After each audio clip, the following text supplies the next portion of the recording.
everyone, this is Peak Entertainment and we're back again, and here now we have another video for you, and we're just quickly going to talk about Deadpool and Wolverine hitting the $1 billion mark and whether it's a good or a bad thing for movies in general. Now, though a lot of people have already seen the movie by now, I will still warn you that there could be potential spoilers throughout within this video, so just beware. And you can check out both my non-spoiler and spoiler reviews of the film itself within the channel, and I'll leave some links within the description. So then we talk about the movie itself, which finally crossed over that $1 billion threshold in its third weekend of theatrical release. Within US cinemas, it retained the #1 position for the third consecutive week with an approximate take of around 54 million. Domestically over there now, it's now amassed a massive tally of 494 million. Internationally, it boosted its tally to over $535 million and has now become the second film to hit the $1 billion mark. It also lies in second place overall within 2024, with Inside Out 2 still the reigning champion, grossing over $1.5 billion. So we then go on to the overall question as to whether $1 billion for Deadpool and Wolverine is good or bad news.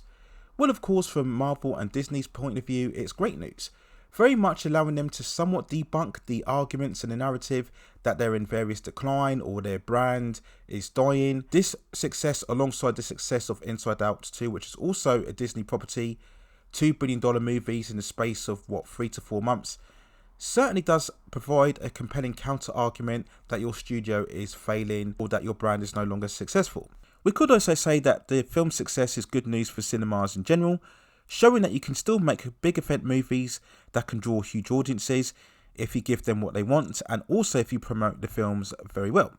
Again, fighting off the argument that theatres are becoming obsolete due to streaming, ticket prices, etc, etc.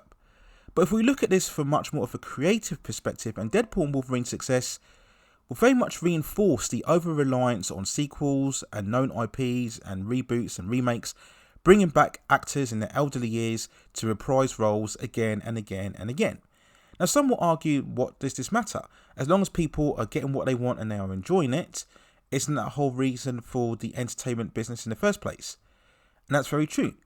But again, if we want movies and stories and entertainment content in general to truly evolve or progress, there has to be some sort of development, some sort of newer take, fresher invigoration, fresher new direction, rather than just repeating things again and again and again.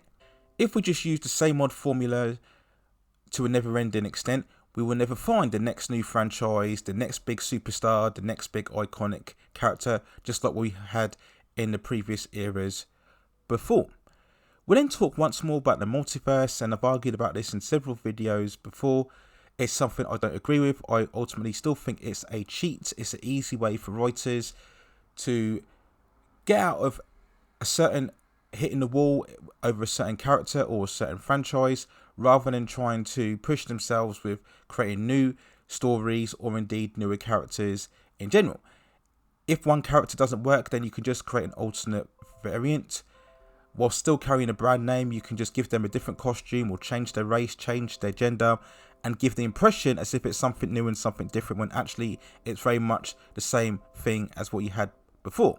And to be fair to Deadpool and Wolverine, this whole multiverse craze really was started by Spider-Man No Way Home, which grossed nearly $2 billion in the post-pandemic era without being released in China. So we could say that Deadpool and Wolverine is very much more an effect of the multiverse saga rather than being the cause of it. But once more, when you have a film like this making $1 billion, it will motivate studios to try and repeat its success overall, rather than trying to tell something truly progressive and truly organic. And that's really where we look at the other side of whether this could be bad news for the industry. We could argue we've already seen an effect of this with Marvel bringing back Robert Downey Jr. in what's clearly a stunt piece of casting, rather than going for something new in terms of a different actor for Doctor Doom, or indeed sticking to their guns with the villain known as Kang.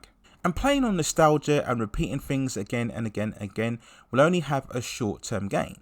Eventually, audiences will grow tired of the same thing, and then what do you do next? Because you've trained yourself and your audience on just repeating the same thing, creators will become lazy, and audiences will eventually be turned off, having lost faith in the franchise, and become less enthusiastic about going to the movies in general. And that's really the other side of whether this could be bad news or not. Again, it all depends You can have all of these fan service gimmicks and devices as long as the movies is good, and I think that's overall the most important thing, is that we get good movies, that we get great movies, regardless of whether they are sequels or not, regardless of whether you're using new actors or old actors.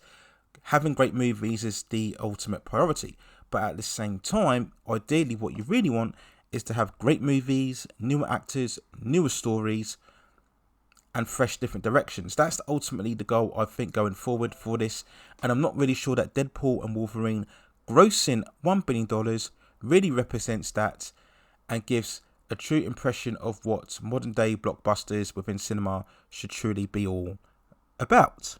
So here's my overall thoughts and quick feelings on Deadpool and Wolverine grossing $1 billion and what it could potentially mean, and whether it's good news or bad news for the industry and cinemas going forward. Let me know what you think in the comments below. And if you have any other topics, movies, television series, or any other issues within the pop entertainment and culture scene that you'd like to see me cover, then also let me know in the comments, and I will see if I can provide further commentary for you on that subject matter within the future. Please also hit like the subscription and notification buttons so I can provide you with more high quality content like this in the future. But that's it for now. Take care of yourselves, and I will see you very, very soon.